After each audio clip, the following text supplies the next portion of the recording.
I first met him in the early 80s in a Chinatown of urban Java. He didn't want his real name or address revealed, so we called him DJ for Dynamo Jack. He was only a healer, he said, but he did direct a powerful energy generated from his own body into his patients. Sometimes he used the needles, sometimes just his hands. He called the energy Qi, and it was so strong that he usually needed a grounder to hold his patients' feet. For years we followed him around Java on his healing rounds, pleading to be allowed to film him, but he always refused, saying his powers resulted from a type of meditation with an ancient tradition of secrecy.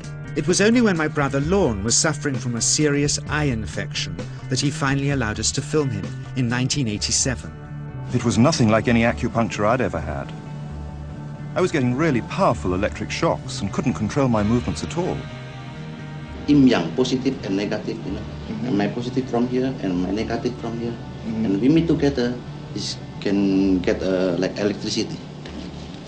And is this because you're special? You have a special sort of It's body? meditation every day. It's meditation that does it? Meditation every day. Like you can touch me, like this. It's nothing, okay? It's my burn. It's just like this. For our sound recordist, it was also a shocker.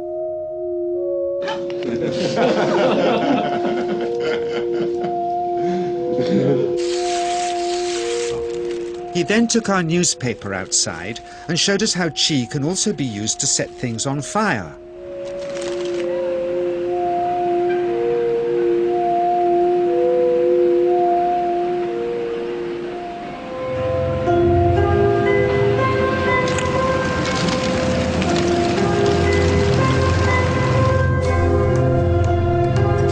When he heard we'd shown this footage in public, he was very upset and refused all our future efforts to contact him again.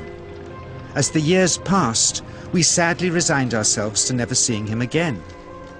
My brother Lorne never did, for by 1997 he was already dead when I again found myself with DJ, now treating me for an eye problem.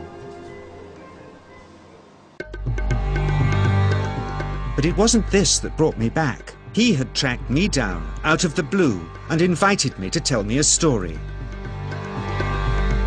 He had just returned from 2 years on a deep meditational journey, alone in the heart of Borneo. Amongst his revelations, he had seen, he said, how history was moving on into great change, and the old wisdom was vanishing. So he'd called me back to film just enough of him to remind us that we all have undreamed of powers sleeping within us, and that there's nothing special about him except for his training in waking them.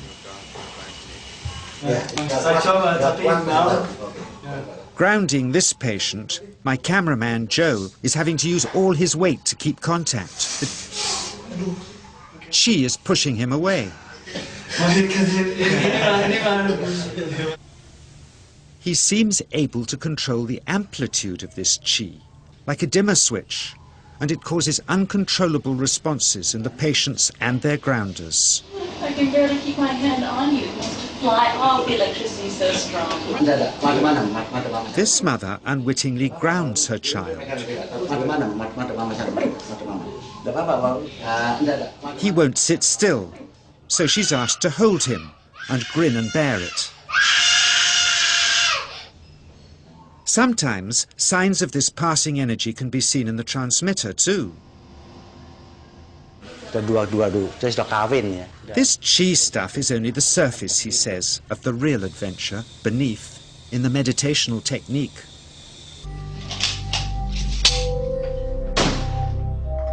Projecting Qi from the palm of the hand can also be used to resist rifle pellets, he says.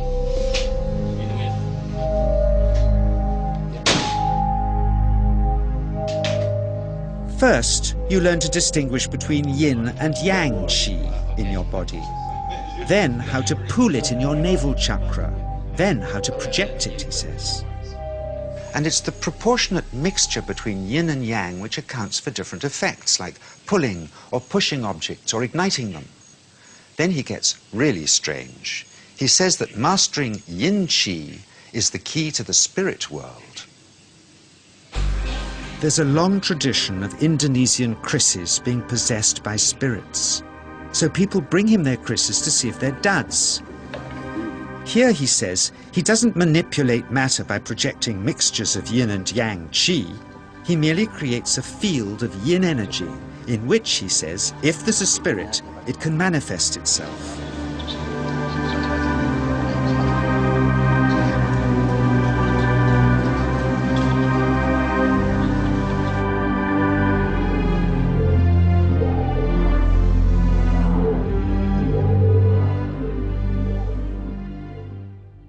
So I invited a small group of scientists back from the United States with measuring equipment to test if DJ was for real. And if so, where might this energy belong on the electromagnetic spectrum? Catherine Cook, CEO of the Mind Science Foundation in Texas. Dr. Roger Nilsson, a Swedish medic and international racing sailor. Dr. Greg Simpson, a physicist from New York's Albert Einstein University, and Andreas Polak, one of DJ's Australian students. The visitors are confident they'll uncover him as a fraud in no time. Greg is the first guinea pig, and he's uncomfortable about showing that he can feel anything at all. Dr. Roger doesn't know what to expect.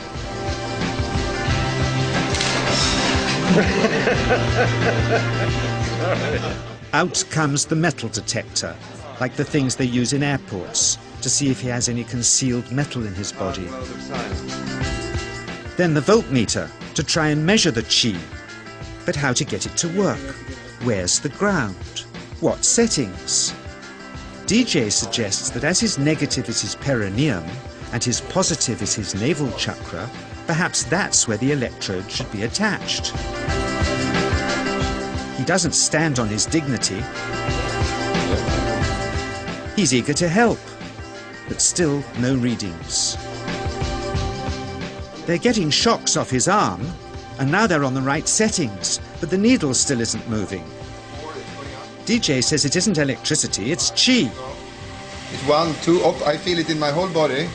I feel it, 3, 0.3, I feel it in my legs. Shit, But suspecting there's some tricky setup on his premises they can't find, they insist we all go to a randomly chosen hotel room several miles away to see if he can light a light bulb with his fingers. It doesn't ground on the wall. So Greg holds and grounds one wire, while DJ pumps qi through the other. The bulbs are LEDs, light-emitting diodes, which ignite in different colors according to the intensity of current. Yes. on, off, on. Brilliant. Oh, you're blinking. Things were going well. DJ was enjoying it too, until he invited us all out to lunch at his local, where he tried to push a chopstick through the table. He couldn't get it through the Formica surface, so he came up through an inch of wood from underneath. Yes.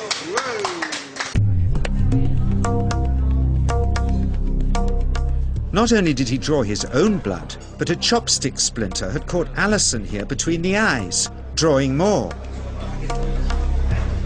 The incident was laughed off apologetically, but next morning he was a different man, drawn and upset. He said he'd been visited all night by his long-dead master, raging that he'd broken the strict taboos of his sect, never to show off in public and never to cause harm or draw blood. He felt deeply chastised. All further testing and filming must end. Never again would he submit to public scrutiny, nor accept any new students. He would sink from sight and continue his healing in obscurity, as he had done since before we met him in the early 80s and had always told us was right.